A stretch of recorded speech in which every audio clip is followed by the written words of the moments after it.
Salut mon ami, j'espère que tu vas bien aujourd'hui. J'ai choisi de relever le défi de mon ami François aujourd'hui sur la comparaison.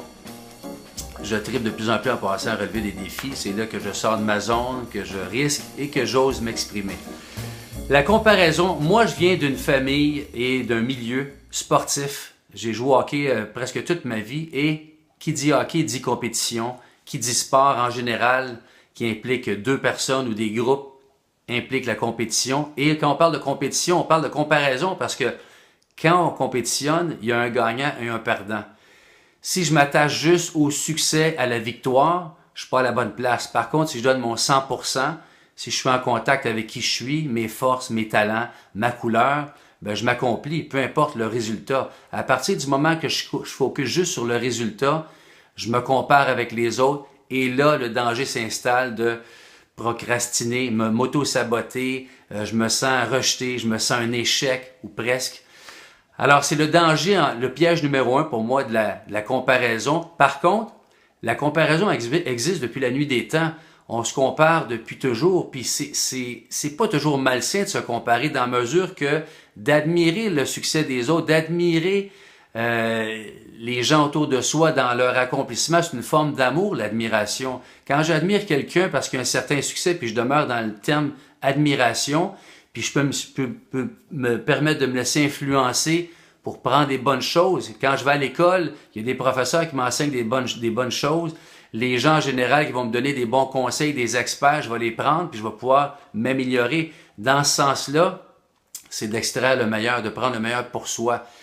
Là où ce que le bas blesse ou le danger, c'est quand je me compare en tant qu'égo et je me dis à lui un certain succès, elle a un certain succès, comment ça se fait, puis moi j'ai rien, parce qu'encore une fois, elle gagne et j'ai l'impression que je perds, mais je suis pas en contact avec qui je suis, parce que quand je me compare avec l'autre personne a passé des mois, des années, des décennies à développer, avoir de la rigueur, faire des efforts, se relever, tomber, se relever, tomber, se relever, des essais-erreurs, comme Thomas Edison. Ça lui a pris 10 000 essais avant d'avoir son ampoule électrique, 10 000 façons qui ne fonctionnaient pas. Alors imaginez dans notre domaine, dans votre domaine respectif, que ce soit du coaching, conférencier, athlète, sportif, artiste, entrepreneur, monde des affaires, il y a des essais-erreurs, il y a des insuccès, des échecs, mais on se relève, puis on se met en contact avec ce qui nous fait vibrer, on persévère.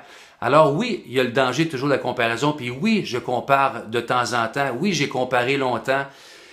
Par contre, je comprends maintenant que si je me compare et je reste dans ce paradigme-là, je n'avancerai pas, je vais m'auto-saboter, je vais procrastiner et je vais finir peut-être même par abandonner.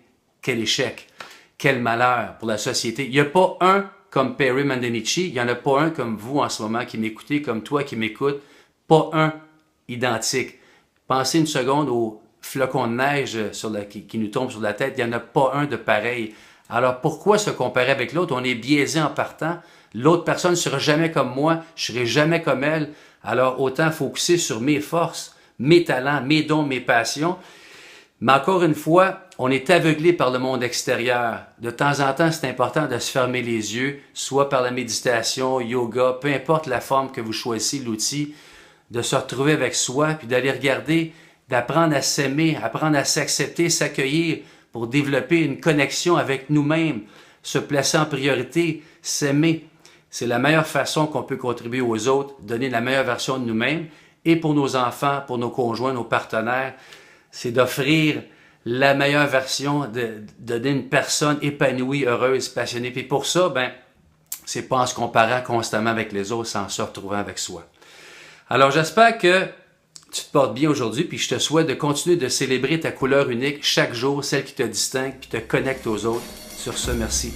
Bye.